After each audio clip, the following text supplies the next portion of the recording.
war! We have a warrant!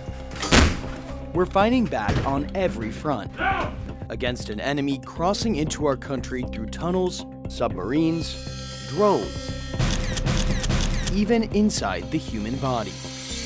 And the death toll is climbing. I never in a million years thought that I would be trying to kill myself or hurting my family or stealing from other people. America's longest, most expensive war ever. Get your hands up! Get on the ground! The war on drugs. To date, it's cost more than our wars in Afghanistan, Iraq, and Vietnam.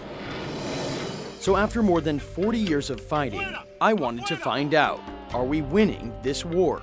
My investigation took me around the world, down a rabbit hole to places few people go. When you go on patrols like these, do you ever get nervous? No. Witnessing things I couldn't believe. In the bumper, we found 25 to 30 pounds of crystal meth, an underground world of drugs and violence. This is a house that was caught in the middle of a gun battle, and you can see that it was sprayed with bullets. People are just using it out in the open. I have to admit, it's pretty shocking. When you see the scars on your arms, what do you think? I regret, but I use again and I forget. I found, like so many others, this war has a complex history.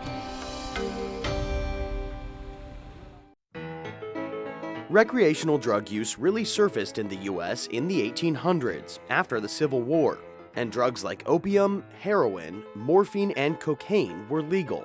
In the 19th century, so long as most consumers of opiate drugs were middle-aged white women, nobody thought to make it illegal. Cocaine was widely used in the late 19th century. Coca-Cola had cocaine in it until the year 1900. But because of rising addiction rates and a rising concern of crimes by minorities on drugs, the US passed its first drug ban in 1914, which made it illegal to manufacture marijuana, coke, heroin, and morphine.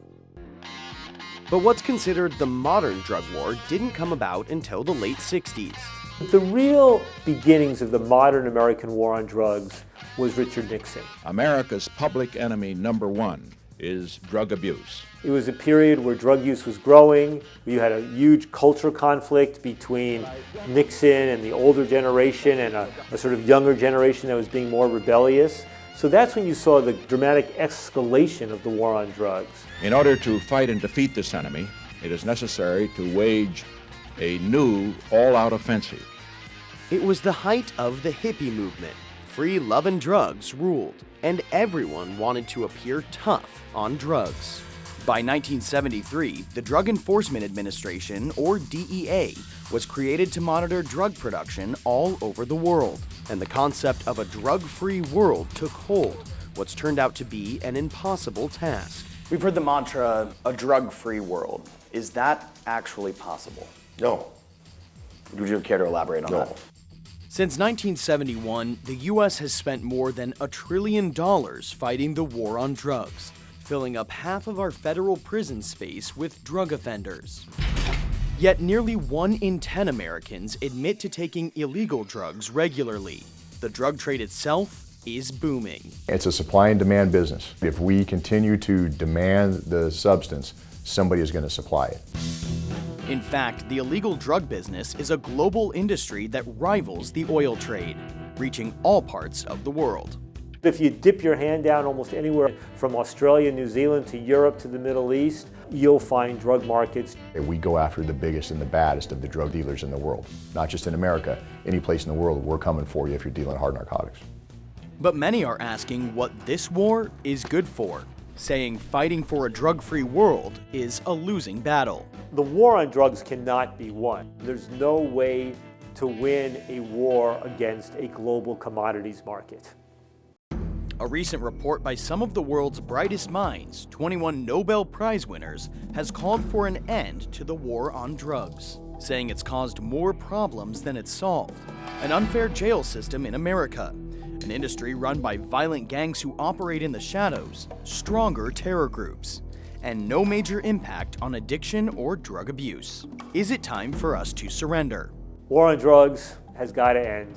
It's crazy to keep spending all this money locking people up, throwing money down the drain on approaches that don't work. At what point would you call off the war on drugs? I don't think you can call the war any more than you would want to call off the war on poverty. You're not going to get everybody out of poverty. You're not going to get everybody out of drugs, but you keep fighting the war anyway. Over the next few weeks, we'll take you to the front lines. Half an ounce of meth, that's going to land these people some felony charges. To meet the soldiers. We're about to check out the spot where one of their members died. And the victims. Él es mi hermano. Él está secuestrado el 5 de julio del 2012. Of the war on drugs. The only thing left behind on this mass grave site was a human bone. Tom Hansen, Channel 1 News.